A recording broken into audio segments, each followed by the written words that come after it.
என்ன காரணம் என்னையா? தாரகாணிகள் தேவனை பிடித்து சிறையில் வைத்து கொடுமைக்கு மேல் கொடுமை செய்கிறார்கள்.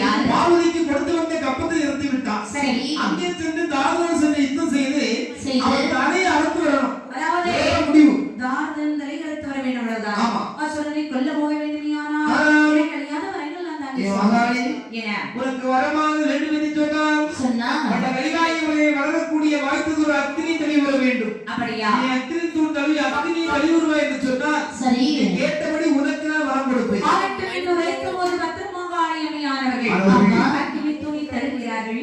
இந்த மாநிலன் இடத்தில் வருகிறார்கள். சொன்னது போல அக்னி தூணிகளில் வந்து சரி கல்யாண வரங்களை ஏற்றவர்களை கேட்டு கொடுக்கிறேன். அதாவது எனக்கு எப்படிப்பட்ட வரங்கள்